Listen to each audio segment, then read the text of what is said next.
참 많은 교회가 있습니다. 2023년 통계에 따르면 실제로 편의점보다 치킨집보다 교회가 더 많다는 통계가 나오기도 합니다. 그러다 보니 이 땅에 이렇게 많은 교회가 필요한가 싶기도 합니다. 돌아보면 주변에 교회가 참 많이 있고 또한 각종 언론에서 교회에 대한 기사와 보도를 보면서 사람들은 교회에 대한 많은 이야기를 듣게 됩니다. 당신이 교회에 대해서, 예수님에 대해서 들어볼 수도 있고 아닐 수도 있겠지만 기본적으로 당신에게도 교회에 대한 선입견이 있을 겁니다. 누군가에게 들었을 수도 있고 직접 경험했을 수도 있습니다. 한 가지 질문을 하겠습니다.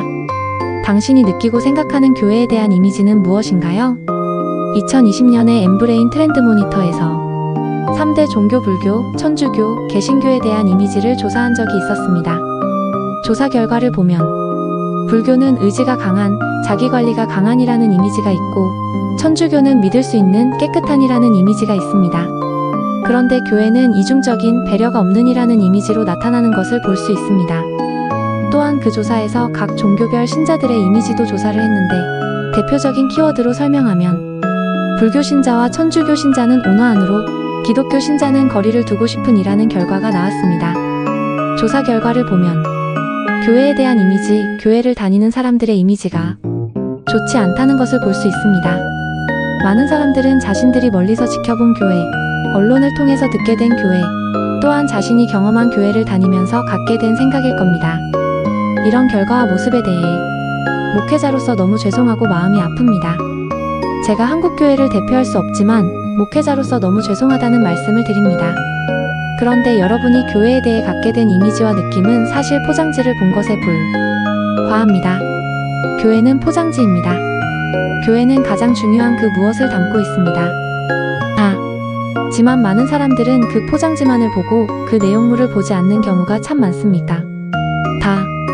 포장지가 좋다고 내용이 좋다고 할 수 없고 포장지가 나쁘다고 내용이 나쁘다고 할 수 없습니다. 물론 지금 교회라는 포장지가 너무 더럽고 찢어지고 흠이 많은 것은 맞습니다. 그런데 포장지가 더럽고 예쁘지 않다고 해서 내용조차 보지 않는다면 그것 또한 안타까운 일입니다. 당신이 가진 교회에 대한 많은 생각과 경험이 있으시겠지만 여기에서는 교회라는 포장지가 담고 있는 가장 중요한 이야기를 나누려고 합니다. 하나씩 함께 고민하고 생각하면서 한 걸음씩 나아가시지요. 모든 모임에는 목적과 이유가 있습니다. 동창회는 같은 학교로 모였고 동호회는 같은 취미로, 동기회는 같은 기수로 모였습니다. 그렇다면 교회는 왜 모이는 걸까? 무엇 때문에 모여 있는 것일까요? 어찌 보면 교회를 다니는 사람들은 이상해 보입니다. 일요일날, 쉬는 날 놀기 너무 좋은 날 교회에 모여 있습니다. 때로는 휴가도 몇 일 안 되는데 아프리카까지 봉사 활동을 간다고 그 귀한 시간을 다 사용합니다. 교회에 모이는 사람들을 보면 너무 이상해 보이지 않던가요? 조금 무섭지 않던가요? 큰 소리로 노래 부르는 사람, 우는 사람, 웃는 사람, 하늘을 향해 손을 드는 사람, 박수를 치는 사람, 심지어 돈까지 냅니다. 도대체 교회 다니는 사람들은 왜 이러는 걸까요? 왜 교회에 모여서 이런 이상한 모습을 보이는 걸까요? 이제 그 이유를 하나씩 알아가게 될 겁니다. 먼저 한 가지 질문을 하겠습니다. 당신이 교회에 대한 정의를 내린다면 뭐라고 말하시겠습니까? 다음 문장의 빈칸을 채워보시죠. 교회는 이다. 교회에 대해 여러 가지로 설명할 수 있지만 여러 가지 내용을 종합해보면 이렇게 말할 수 있습니다. 교회는 복음을 고백하는 공동체이다. 교회는 복음이라는 공통점을 가진 모임입니다. 그러기에 교회에서 제일 중요한 것은 다름 아닌 복음입니다. 이 세상에 많은 교회가 있고 교회의 여러 가지 모습이 있지만 그 가운데 공통적인 것이 바로 복음입니다. 교회는 복음 때문에 시작되어 복음으로 교회는 세워지며 복음으로 교회는 완성됩니다. 그렇다면 여기에서 한 가지 질문이 나오겠지요. 복음은 무엇일까요? 복음은 영어로 굿뉴스라고 합니다. 좋은 소식이라는 뜻입니다. 결국 교회는 어떤 소식을 들었는데 그 소식이 너무 좋아서 모여있는 사람들입니다.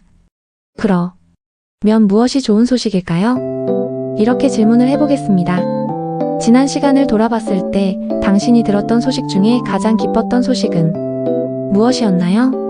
그 소식을 듣고 당신은 어떤 반응을 보였나요? 저에게 기억에 남는 기쁜 소식은 크게 세 가지였습니다. 하나는 아버지에게 들은 대학교 합격 소식이었습니다.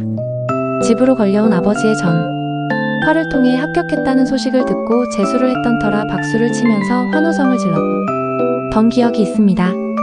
두 번째는 운전면허 합격 소식이었습니다. 제가 아주 겸손하다 보니 운전면허를 11번을 떨어졌습니다. 12번째 주행시험을 보면서 한 번 시동이 꺼져서 떨어졌구나 생각했는데 마지막에 합격했다는 감독관의 이야기를 듣고 얼마나 행복했던지요. 환호 성을 지르고 가슴 설레이면서 면허증을 받으러 갔습니다. 마지막은 첫 번째 아기를 가졌다는 소식이었습니다. 결혼하고 나서 아내와 함께인 도로 단기 선교를 나갔는데 아내는 선교지 베이스에 두고 저는 외부에 사역을 갔는데 거기에서 전화로 아내가 아기를 가졌다는 이야기를 듣고 너무 감격해서 어떤 기억이 있습니다. 여러분에게도 그런 기억들이 있을 겁니다. 마찬가지로 교회를 다니는 사람들도 어떤 소식인 EWS를 들었습니다. 그런데 그 소식이 너무 기쁘고 행복하고 감격스러운 소식이어서 울기도 하고 웃기도 하고 박수를 치기도 하고 심지어 돈을 내기도 하는 것입니다. 그렇다면 여러분이 교회를 다니면서 듣고 알아야 하는 것은 바로 좋은 소식입니다. 다 얼마나 좋은 소식이길래 그런 모습을 보일까요? 내가 들어도 정말 좋은 소식이 라면 교회 다니는 사람들의 모습이 조금 이해되지 않을까요? 그래서 교회에서는 좋은 소식, 기쁜 소식을 복음이라고 말합니다. 그 좋은 소식이 바로 교회의 핵심이고 본질입니다. 그것 외에 나머지는 모두 부수적인 것입니다. 교회에서 봉사도 하고 바자회도 하고 체육대회도 하고 놀러가기도 합니다. 그런데 그것은 모두 복음 때문에 하는 것입니다. 복음 때문에 그러한 것들을 하는 것이지 만약 복음이 없다면 교회 밖의 기관들이 하는 것과 다를 것이 하나도 없는 것이겠지요. 그래서 교회를 처음 다니는 분에게도 교회를 오래 다녔던 분들에게도 제일 중요한 것은 바로 좋은 소식이라고 하는 복음입니다. 여기에서 교회는 시작되고 교회의 전부가 바로 복음입니다. 그래서 앞으로 6번에 걸쳐서 나누는 이야기는 바로 복음을 알아가는 시간이 될 겁니다. 나눔 질문 1. 당신은 교회에 대해서, 교회를 다니는 사람들에 대해서 어떤 이미지와 느낌을 갖고 있나요? 2. 교회나 교회 다니는 사람들을 보면서 제일 이해가 안 되는 것은 무엇이었나요? 3. 당신이 지금까지 살면서 가장 기뻤던 소식이 있다면 몇 가지를 이야기해 주세요. 4. 오늘 이야기를 들으면서 새롭게 알게 된 것이 있나요? 그것을 이야기해 주세요.